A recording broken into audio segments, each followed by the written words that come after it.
to another episode of the Grizz Nation podcast. I am your host, the BigGrizz.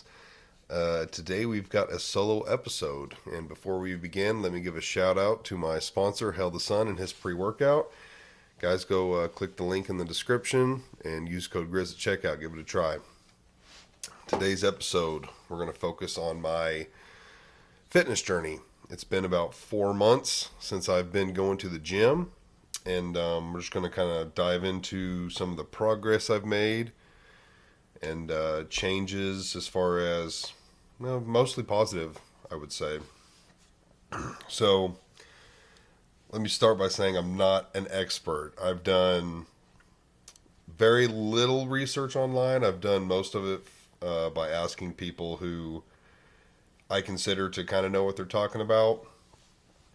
So don't take any of this as like 100% science based or complete fact. Like, this is just what I've been told. Done a little research myself. Everyone's different on what works for them. So this is just what's worked for me and what I do. So before I get into like the working out, I'm going to dive into the vitamin side of things. I have been taking vitamins probably since about, well, it was before COVID. So I'm going to say 2018, 2019. Just, I don't know what even made me start it. I just got into a kick one day. Thought it'd be a good idea. So I started taking a multivitamin. I've taken a multivitamin ever since then. I've taken others on and off, but always a multivitamin.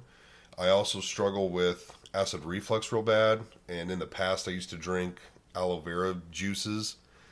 They're disgusting, but they did help. So what I've also included is an aloe vera little pill. So I take that every day too. I feel like it helps my acid reflux. So I feel like if you have acid reflux, heartburn, anything like that, you should take that. To me, it's supposed to like coat your stomach lining, your esophagus and stuff. So I find that helps. That's not really a fitness thing I do, but that's something in my regimen. But besides that, I'm also taking, there's a handful here. I take vitamin D, and all of these were kind of recommended to me from other people who work out and, you know, watch their diet and all that. And these can not only help, you know, if you're trying to lose weight, gain muscle, stuff like that, but just like your overall health, your immune system, all that kind of stuff. So vitamin D3 is one I take, and this is supposed to help you absorb calcium, and mostly has to deal with building strong bones. So that's important. Vitamin C is another one I take. This is good for your immune system. Again, that's not just a gym thing. That's just overall health. Now, gyms can be an environment for germs and stuff. Luckily, the gym I go to is very clean. Everyone does a good job of, you know, wiping down the equipment and stuff after they use it. But gyms are known for stuff like staph, which is pretty nasty. Not saying vitamin C is going to stop that from happening, but it's a definite benefit to your overall health. Magnesium. This is another one that was recommended to me. Let me read here real quick. Magnesium helps keep blood pressure normal, bones strong, and also has to do with heart health. So, again, this just sounds like a good one to be on. I'm not saying I've done a lot of research on this. I've just been told from other people that I really value their opinion, and they're like, this is what I take, and they recommended it to me. Fish oil. I do take fish oil. This is supposed to be really good for your heart health. I have good blood pressure. My blood pressure is pretty normal, but I'm also, you know, a bigger guy, overweight. So, I mean, anyone should be concerned with their heart health, but especially if you're on the bigger side, you should be more concerned, I would say. Now, this one, I would say, is more focused to someone who's working out, not just their overall health. I might butcher the names of these two, but L-carnitine and L-tartrate, something like that. I take these. I take 2 of these every day. These help prevent muscle fatigue, muscle weakness. So this is more targeted towards the gym. I'm not going to say I noticed a huge difference with or without them. I pretty much started taking them as soon as I worked out. I've also been told that they can help with weight loss, which could be true. So I've been going to the gym now for 4 months. And in that 4 months, I'm down 20 pounds. So, and this is on average because when I started, I averaged 285.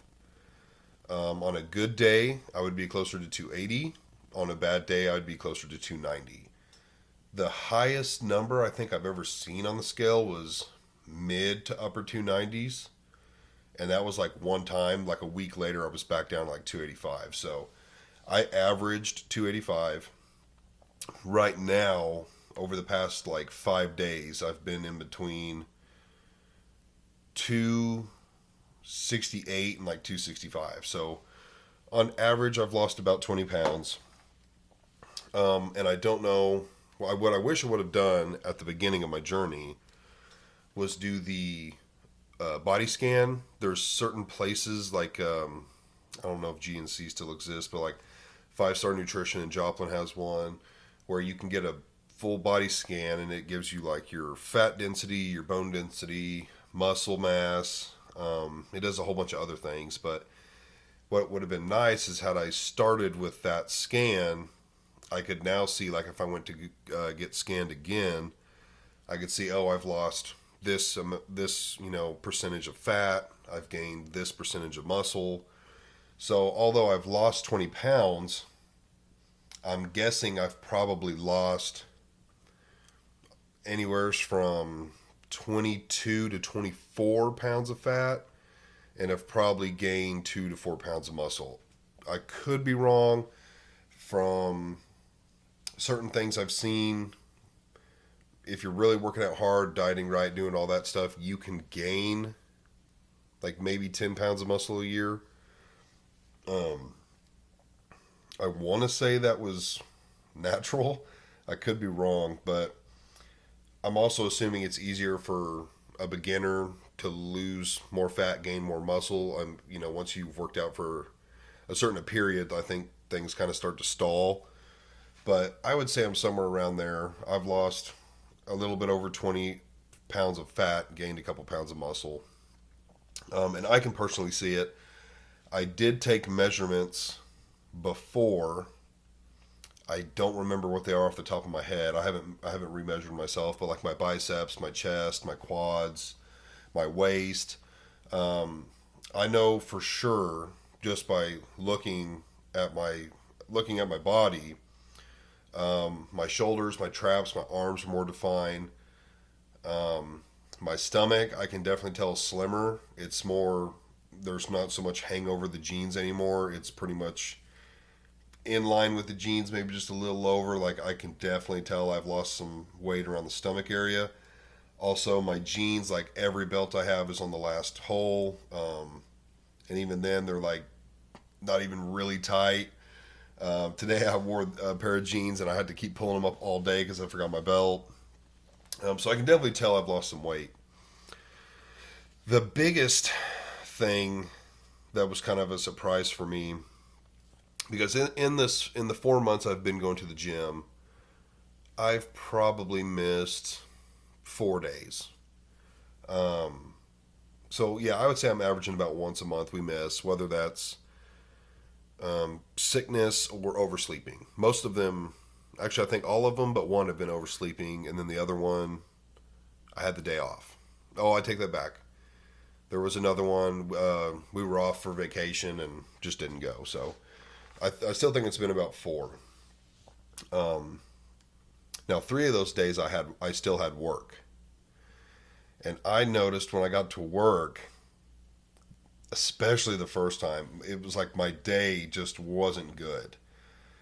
The feeling of going to the gym, like waking up early, getting there, waking up, taking your pre-workout, getting a workout in, getting the blood flowing, getting your mind awake, getting your body awake, and then getting to work, it's like you have this feeling of I've already done something, I've already accomplished something. It's 6 o'clock in the morning, we're about to start work. I've been up since 4. I've been at the gym since 5.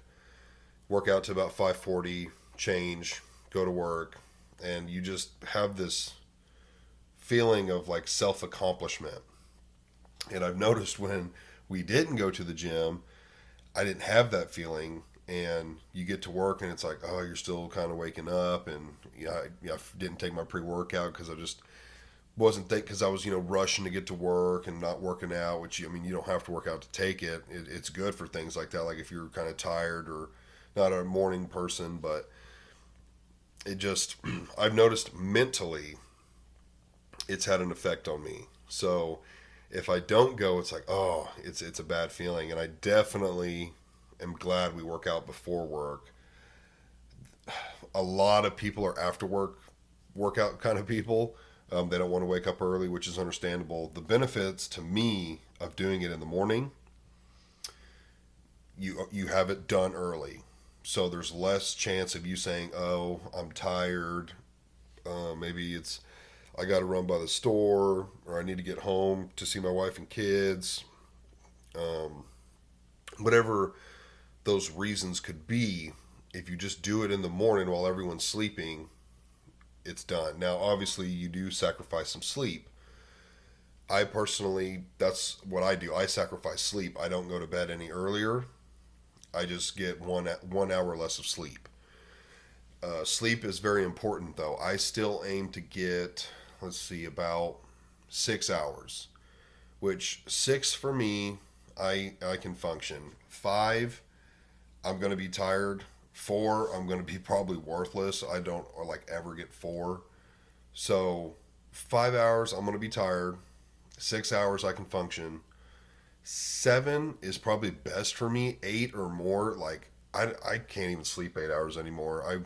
I wanted to sleep in today, and I think I woke up at like 7:45, 8 o'clock, which probably didn't go to bed till midnight or later.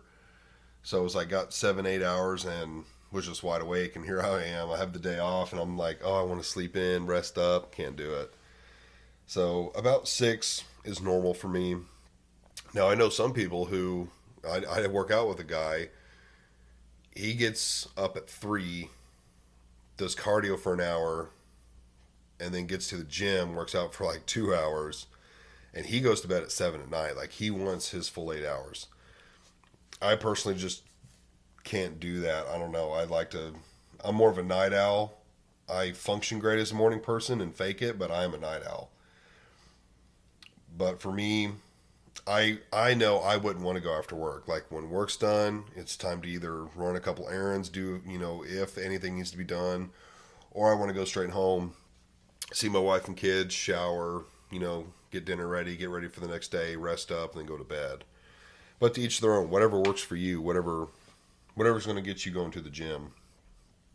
Another thing I didn't pull either of these two things up. Actually, 3 things. I guess I'll pull one up right now. Protein powder, which I think most people know about protein powder. Protein is like the building block for repairing and building muscles. There's lots of different ways you can get protein, food being the best, like meat. But right now, I'm trying to hit 200 grams of protein a day. 200's pretty high, in my opinion. I'm sure there's people who try to get more, and it really depends.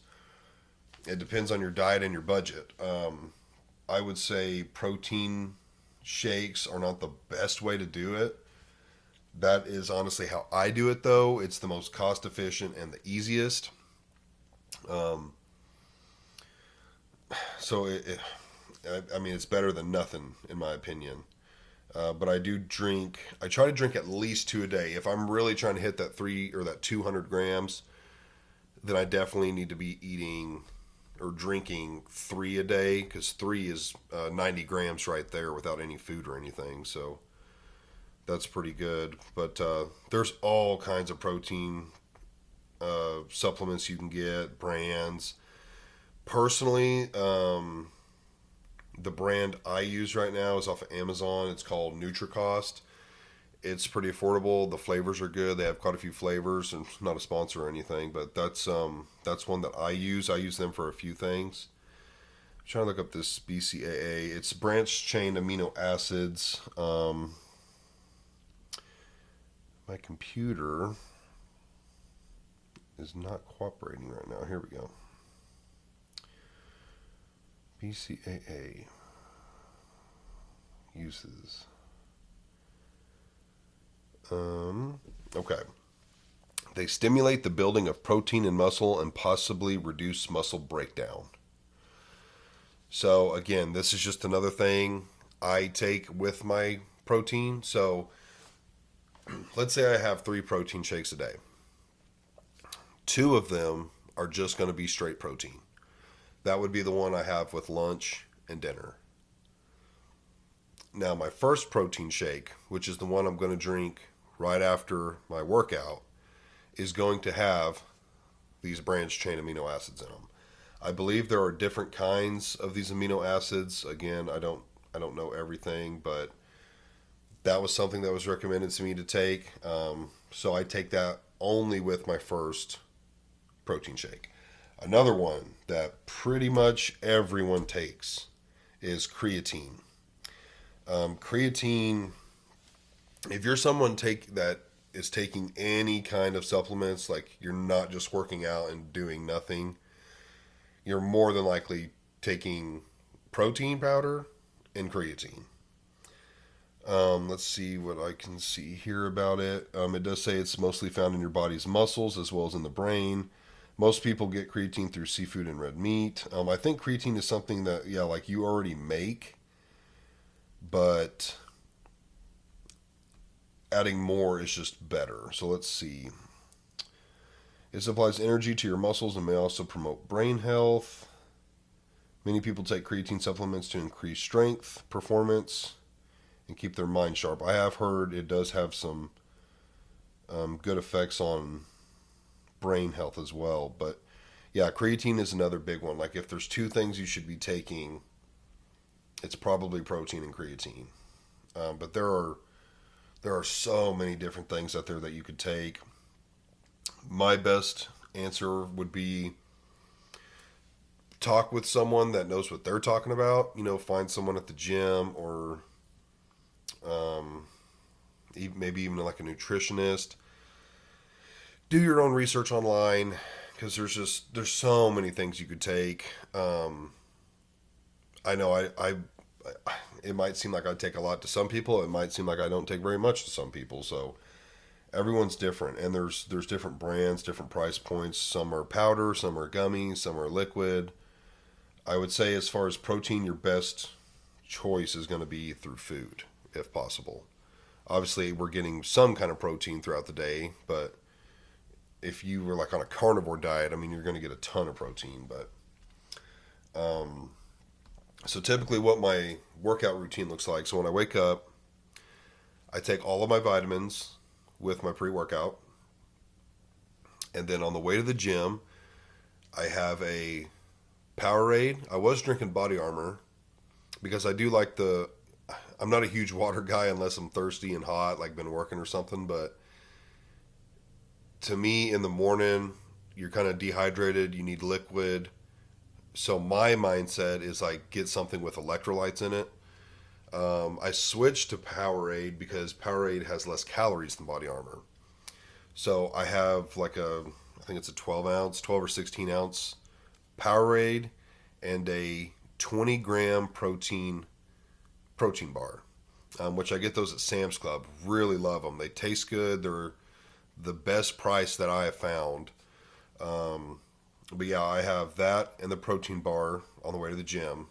So like right off the bat, I've got 20 grams of protein. Do my workout, change, go to work, and then during our morning meeting, which is about 15 minutes long, I will have my protein shake, which has 30 grams of protein, a scoop of my BCAAs, and 2 scoops of creatine. Now, the 2 scoops of creatine, excuse me, sorry, I'm also getting over a sickness, so if you hear me cough or sniffle or if I sound bad, That would be why I'm kind of congested. But the creatine, I do 2 scoops. I was doing one, and then after speaking with a guy who he's pretty big dude, he told me he takes two, and we kind of talked about that for a little while, and he basically led me. Who's in here? What are you doing? Would you like some guests for your podcast? Not at the moment. Doing a solo. Maybe after. How long is this one going to be? I don't know. I'm only 20 minutes in. Well, Trenton and Curtis are here. Yeah, I'm doing a solo. That's weird. I'll be done pretty soon. Okay. Yeah. I'll be done pretty soon. Sorry about that. But yeah, after talking with him about the 2 scoops, he basically just made it sound like one is maybe enough, but two, you're definitely getting enough. Another thing it says on your creatine tub that I didn't even read at first, it's called, what do they call it? Not stacking, bulking maybe, I can't remember. If you buy creatine, it'll more than likely say on the back, like if this is your first time taking it, I think you want to take 1 scoop twice a day for like your first 5 days. It's called like loading up or something like that. He didn't really seem to think that was that important. I've heard mixed reviews on that. Creatine is also something they recommend to take every day. So I personally work out 4 times a day, or 4 times a day, gosh, 4 times a week. And I've only been taking it on the days I work out. I really need to get better at taking it Friday through Sunday, which you can get flavored, you can get non-flavor. I do non-flavor. I was drinking it with making like a chocolate milk or something, because I haven't been really drinking protein shakes when I'm not working out. That's something I need to probably run by a few people. Like, should I be drinking protein shakes on my days off, or should I just drink them when I'm working out? I'm obviously still learning. I'm 4 months in. I used to work out in high school, little bit in college, but that was way different back then. It's not like I had money to spend on supplements and all that kind of stuff. We were just working out for fun, playing football and being young and all that. So that's something actually I need to ask a few people. I am pretty sure though they recommend to take creatine every day. But another thing I want to add to my routine is cardio. I do 0 cardio. And being a bigger guy and being on testosterone, I should definitely be doing cardio. Although I've lost 20 pounds, I've definitely cut back on my soda. Most days are better than not, but I've definitely cut back. I use an app to track my food. I mainly use it to track my protein intake. But I do try to stay under my calorie intake. So in the app, you can kind of enter like what weight you are, what's your goal weight, and it will tell you what your daily calorie intake needs to be. And then from that, you enter in what you're eating, and it's nice because I enter it as I eat. So like my breakfast, I enter everything. I even enter my vitamins. So all my vitamins, the liquids, the foods, everything. And it's normally 700 calories every morning as far as Monday through Thursday. Weekends are my weakness. But it's normally 700 calories for breakfast. Lunch is typically another 1,000. So that's 1,700. My daily goal or my daily limit is about 25 to 2,600. But here's another thing. The app is linked to my phone, obviously, and my phone is in my pocket all day, and I am on my feet all day, doing quite a bit of walking.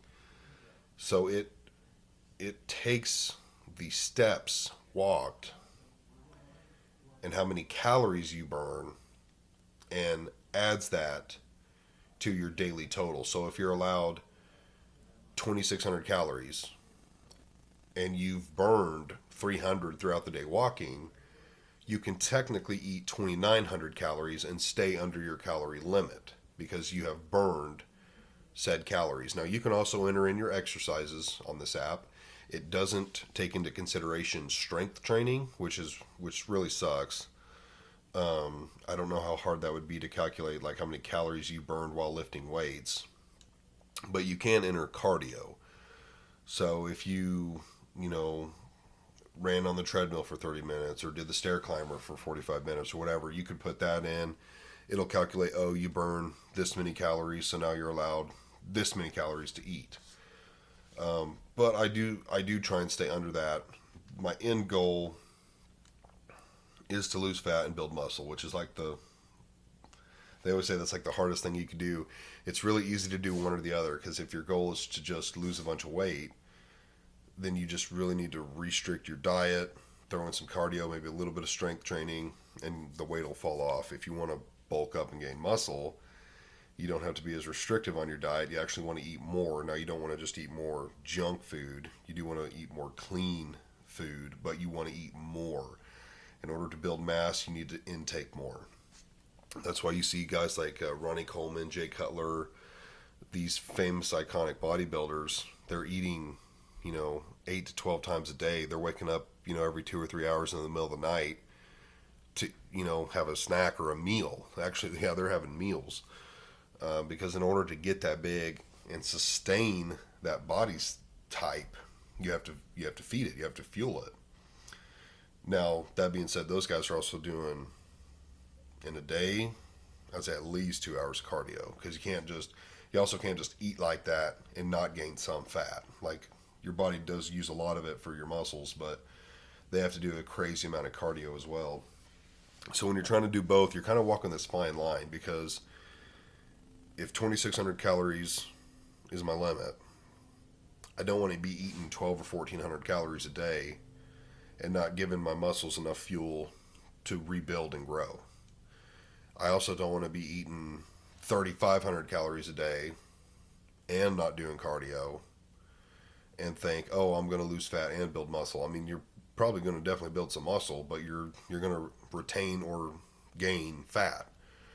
So I walk this fine line of, I want to eat real close to my daily allowance, maybe just a hair under.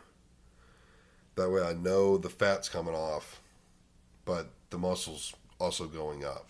So it's a fine line I got to walk. Being on testosterone, I think, is a huge advantage. Now, I'm not on a, steroid dose testosterone. I'm on a TRT dose, so it's all through the doctor. It's all legal. But when you're already low and then having T, whether it gets me back to normal or not, normal or a little high, it's a total bonus. Now, I did have blood work done about 2 months ago. My T levels, which I took, so I it might seem weird to some people, how I have it set up through my doctor right now. I take 400 milligrams every other week, and I take it on a Sunday. So when I went and got tested, it was almost 2 weeks before my last shot. So I took it on a Friday, which means I was due for a shot in 2 days, that following Sunday. So basically, I took that blood test at my lowest, because you kind of go up and then you come back down, especially with a dosage that far apart. So when I took my test, I was at about, I can't remember exactly what it was, ballpark 350, which to me, it's on the lower end, but it's not considered low. To be considered low, you have to be below 200. 200, this is how my doctor described it to me. Below 200 is low, 200 to 250 is the gray zone. You're probably not going to get it, and insurance isn't going to cover it, but you're getting close. And then 250 up, it's crazy. It's like 250 to 1,000 is normal. Anything over 1,000, you're probably, you're not natural. You're probably doing something to get it over 1,000, but 250 to 1,000 is considered normal. Well, that is a huge, huge range. Because if you're like, 301 and you could be 800 or 900, you would think you would want to be 800 or 900. So anyways, I got my blood work done. I was about 350. I wasn't satisfied with that. Now, granted, I don't know what I would be a day or 2 or 3 or 5 after my shot.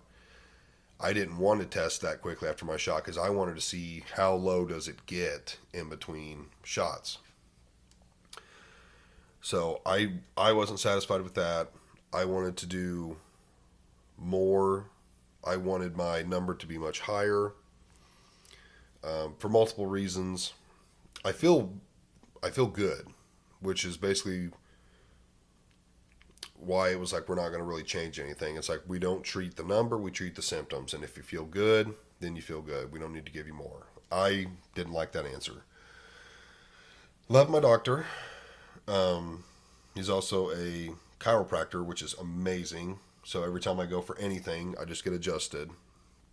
So he is still my doctor, but I did go get a second opinion from an actual doctor who specializes in hormones, and went over my blood work with them, went over my TRT schedule.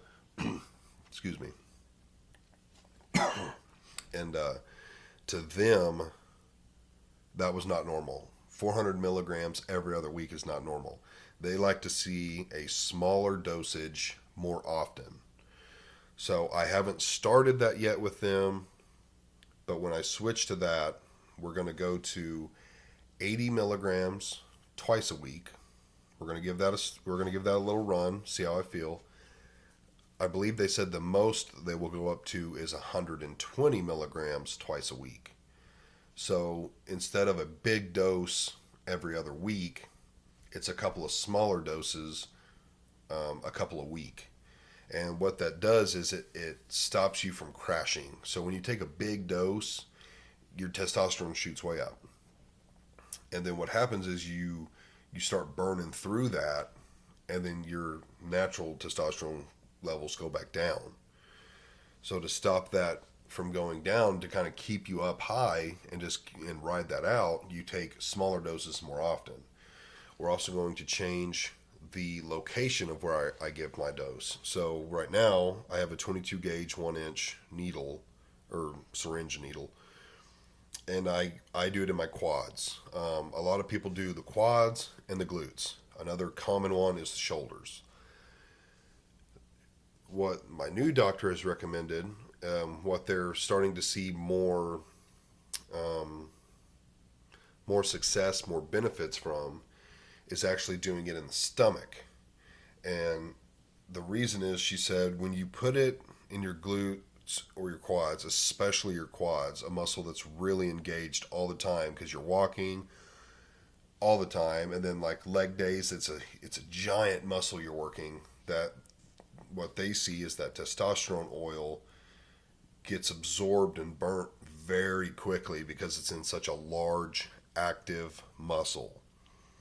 And so you might have taken 400 milligrams and you're thinking, oh, that'll last me quite a while or something. Well, in that muscle, it's burnt up so quickly that you might be crashing after 4 or 5 days, maybe a week. Luckily, I don't notice the crash. The only thing I notice still is maybe fatigue. Maybe that's because I only sleep 6 hours. I know I snore. Maybe I have sleep apnea. I know a sleep study is something I want to do in my future. But that's really all I notice. I'm losing weight. I'm gaining muscle. I have a good sex drive. My mentality and my mood is much better. So I don't notice a crash. Although if you look at my blood work, now again, I don't have a blood panel done, after 2 or 3 days after my shot. But 12 days after a shot, I'm all the way down to 350. So hopefully when I start this new process, I will notice even better. And that's kind of what I told my doctor. He was like, well, you say you feel good. And I'm like, well, yeah, I say that, but I thought I felt normal before. And, and then I got on T, and it's like, oh, I feel better. Well, maybe I feel better because I felt like shit before. So, like, let's say I felt like a 3 and now I feel like a 6. Okay. I've like doubled what I feel like. Well, that sounds good to most people, but yeah, what if most people feel like an 8 or a 9? Okay. And I'm down here at a 6 thinking this feels great when I could be an 8 or a 9 or a 10. You know what I'm saying? So I just didn't like that response. And so that's what made me want to go get a second opinion. So what my goal will be on my TRT would be to do that for a little bit, get my blood work done, see what my levels are at, see how I feel as well, and then go from there. Because there are complications with TRT. I believe a lot of the complications have to do with like high blood pressure, heart related things. So it's not like it's just something you take and it's all well. Now, like I said, I've been on it on and off for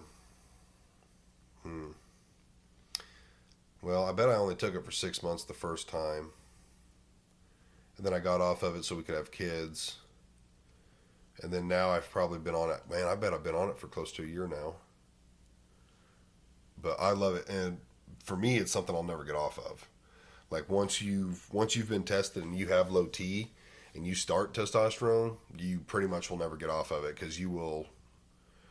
The longer you're on it, my understanding is you will ruin your natural testosterone. It basically, like, it already shuts off temporarily while you're taking T, but like the longer you and longer and longer you take it, you risk it just permanently shutting off. Which for me, and really in my opinion, anyone who is on TRT because they have low testosterone, who cares? Like, if my body isn't producing enough to make me feel good, then why would I ever want to get off of this? Now obviously it'd be really unfortunate if it was causing you serious health problems, or complications, or making you have high blood pressure or things like that. That would be super unfortunate. Luckily for me, I notice zero side effects being on it, only positives. Like I said earlier, I'm losing fat, gaining muscle. I feel better overall. I'm still tired in the morning, and maybe most people are, but it's not like I'm just dragging ass. By the time I get to the gym, take my pre-workout, like I'm ready to go. Sex drive is amazing. Before, it wasn't that good. That was my main reason I went to get checked out. It was like, dude, I'm in my mid 20s. Why am I like this? What is going on? And luckily, I was talking to a nurse about it, and she was like, "Well, you should just go get tested." And so I did, and I've recommended that to a lot of people. There's a handful of people at work that, after talking with them, they went and got tested. All but like one was low, and they're on TRT now. I know an older gentleman at work. I've told him, if you're like 40, you should definitely go get tested. And if you're not low and you're still good, then I'd say at 45 or 50, go get tested again. Because, I would almost guarantee you by 50, it's got to be over 75% of men are low. It's the natural aging process. Your testosterone goes down. And it's such a bonus taking it. It's something that's so easy. You don't have to you don't have to do it by injection either. There is a cream you can do. I believe it's only a cream and an injection. Now the cream, I don't mess with. I don't know anybody that messes with the cream. It is an option though. My doctor told me about it. It's something you have to apply daily. You apply it. I believe you apply it in your armpit area, or like in your groin area. To me, it just seems like a huge hassle, something that could be easily forgotten. Something like, how do you know exactly how much to put on? I'm sure it tells you all that, but to me, it seemed like a huge hassle. And then the second thing, there have been reported cases of it rubbing off on people's spouses or children. My doctor actually, I think he said he had read it in an article or something, that a grandfather had given it to his grandchildren because at story time or whatever, he'd have his grandkids under his arm and he'd be reading a book to them, or just sitting on watching TV with them or whatever, and it had rubbed off on his grandchildren, and I don't remember what they started noticing, like facial hair growth or whatever it was, but again, the same thing had happened with spouses. And I was like, yeah, I don't, I got kids, I got my old lady. I was like, I don't want to risk that, let alone have to mess with it every day. So I'm not afraid of needles. Needles don't bug me. My wife and my sister-in-law have given me my shots. I actually, within the last month and a half, have given myself the last 2 or 3 shots. It's kind of a weird feeling. I haven't done the stomach yet. I feel like that's gonna be a little weird. I don't know if I'm supposed to get a shorter needle or not, but that might be a little weird. But it's not that bad. It's, in my opinion, so worth the benefits of doing it. So if you think you're low or you're just intrigued by it, all it is a blood panel. You just go get a couple of vials of blood drawn, and they can look at all other stuff. Like when I had my blood work done, it wasn't just this, my testosterone. There was all kinds of other things that they test for and look at. Luckily, all of my things came back good. Everything was, in the green, normal. Nothing was bad. So, which overall to me is pretty exciting, because I am bigger. Like right now I'm 265, which I've always been bigger, but it's never bothered me. I've always been pretty healthy. Now, one thing I will say, probably over the last year and a half to 2 years, every time I'd get my blood pressure taken, it was high. A couple of times I was pretty stressed out, so like it was understandable. But a few other times it was like, I don't understand. Like I'm totally calm. I'm not stressed. Everything's good. Well, I started putting it together. Every time I would go to the doctor, like on my way to the doctor, I'd be dipping tobacco. And nicotine is known to restrict your blood vessels, which increases your blood pressure. So I was like, okay, I'm going to not dip for like 2 or 3 hours before the doctor and see what it does. And so I've done that the last 2 or 3 times. And I can't remember what's normal.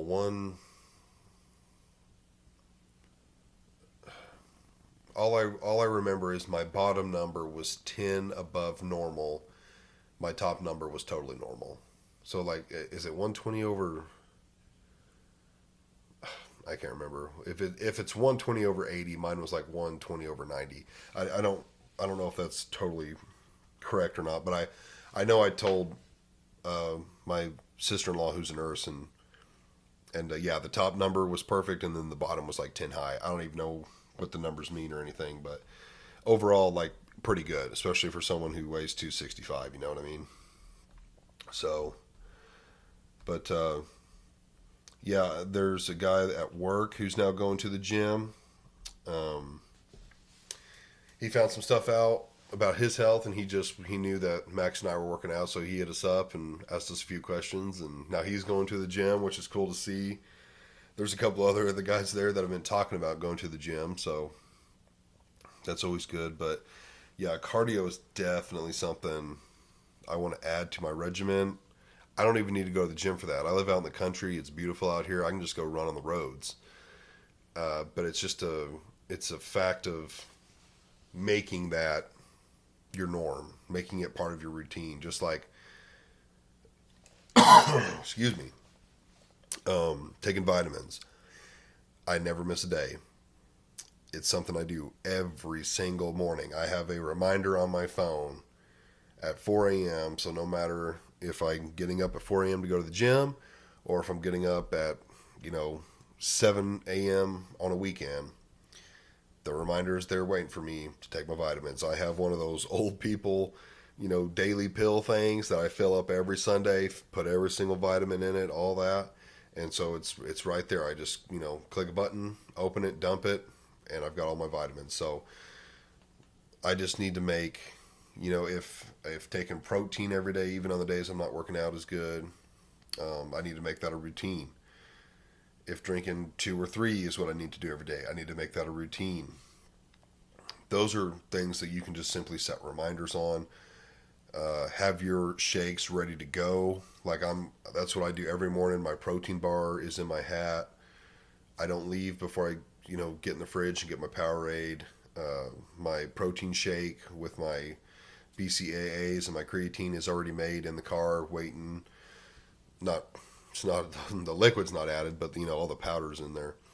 So I do those things to make it as easy and unforgettable as possible. If they're already done the night before, if you got reminders set on your phone, it's super hard to ignore or miss.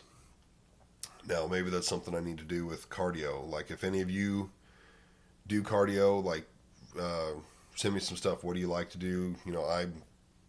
I think walking and jogging, mainly jogging. I mean, I walk a lot at work, so like jogging would probably be good. But like, if I want to go to the gym, I'd probably want to do like a bike or something. It seems a little easier on the knees and stuff. But yeah, it's just a point of making it part of your routine.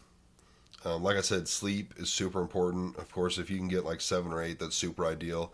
Everyone is different. My dad's someone who can get 4 or 5 hours every day and is totally fine. That's his norm. Like 5 is pretty much the max. He can do 3 or 4, but like anything over 5, like on the weekend, he's up at 4 or 5. And he don't go to bed till 11 or midnight. So just depends. Again, if gains and stuff, losing weight, like if your health is, if you're really taking it serious, maybe 8's what you need. But to each their own. Everyone's so different. And then diet honestly might be the most important thing, because if you're trying to lose weight and you're doing cardio and you're lifting weights and taking supplements and all that, but you're drinking a 2 liter of Coke a day and you're eating Twinkies and you're supposed to be taking in like 2,000 calories and you're eating like 3,500, you're just not going to lose weight. It's, even if you're doing a ton of cardio, you'd be lucky to break even. You're not gonna see anything. And that goes for the other way. If you're trying to gain muscle and, you're getting like 50 grams of protein a day and you're eating like 1,700 calories, it's not gonna happen. I know people who are, 6+ foot tall. They're probably like 170 pounds, and they're like, I just can't gain weight. I can't gain muscle. You're not eating, bud. That's all there is to it. You're not eating. If you will gain weight if you eat, that's all there is to it. Now you might have a real high metabolism, and it seems like it's hard to eat, and maybe you're like, well, I eat 2,000 calories a day. Well, then you need to eat 2,500. You need to eat 3,000. You need to do less cardio and more strength training. Whatever it might be, I can definitely tell you need to eat more. So it just depends on what your goal is. And it's really that simple. You can not work out and definitely lose weight. It's all in the diet. Like if you're eating too much, you're just not going to lose weight. It's really that simple. Now, it's, from what I've noticed, easier said than done. But using that app to track my calories, I've definitely noticed like, oh wow, it's dinner time and I only have 800 calories left. So it's like, okay, I definitely, either need to drink water with this meal, or maybe only have like 1 glass of soda, or maybe just eat less of whatever I'm having. So that is a nice little reminder. And then there's times where it's like, hey, you have like 1,300 calories left for dinner, and then dinner gets there, and you're like, I'm not really that hungry, so I'm gonna make myself eat, 800 calories just to make sure I'm giving my muscles some fuel, and then I'm 3, 4, 500 calories short, and you take that days kind of towards losing some fat. Then there's days you go over by 100. I've never been over. I don't think I've ever been over more than like 300 in a day so far. And that happens. I'm definitely the kind of person. So my biggest weakness, I think I've said this before, is soda. I love soda. If it's not diet, I like it. But at the same, like, I'm not the kind of person who's like, I'm just going to stop drinking soda. Well, I like soda. Like, I like how it tastes. I just like it. So I'm not willing to just give up something I like, because it's unhealthy or whatnot. To me, it's like, okay, here's what you can do. You can have less of it and still have it, versus just, oh, I'm not going to have it anymore. Now, if I was like 500 pounds and diabetic and having, serious health issues, that's different. You might want to give up soda. That's like, I know people who have cancer and they still smoke, and it's like, That's kind of wild. You know what I mean? So it depends on your situation, but that's what I found that works for me. You still allow yourself to enjoy things you like. If you're a fatty and you like deep fried Twinkies, maybe have one a month versus, you know, four a week. Just find what works for you and make it fun, make it enjoyable. To me now, the gym is like a must. Like Monday through Thursday, got to go to the gym. It, you know, it gets me pumped up, gets me woken up. I get that feeling of accomplishment. I know it's knocked out. I don't have to do it after work. I get to go home to my wife and kids, and it's done. Um, so yeah, it has a huge mental thing for me now. It's not just the physical, and of course, there's nothing wrong with that either. Like I look at myself now, and it's like, oh, I can see my shoulders and my traps and my arms are more defined, and my stomach is slimmer. And I step on the scale, and I'm in the 260s. Like I haven't been in the 260s since uh, 2018 or 19. Matilda and I did keto for like 4 months, and I lost like 30 pounds. I think I dipped down in the high 250s, and hadn't been that weight since high school. And then keto basically was something I did not like. I love carbs. Um, I mean, I've thought about doing the carnivore diet, but I don't know how long I could do it because I love carbs. And having zero carbs really sucks. Um, but, losing that weight, it was really cool. But then at the same time, I lost 50 pounds in like 2 months. Or no, it's not 50. Sorry. I lost like 30 pounds in 2 months. And then month three and four, didn't lose anything. And it was like, why are we having no carbs and doing all this crap, and now I'm not losing any weight? So we quit doing it and basically discovered that wasn't sustainable. But some people, they could cut carbs and be totally fine. So, but that wasn't for me. And after 4 months, we figured that out. Like, I don't want to keep doing this. So what I found that works for me: go to the gym and cut back on your calorie intake and cut back on your unhealthy food intake, whether that's sugary food, like candies, sodas, real fatty foods, stuff like that.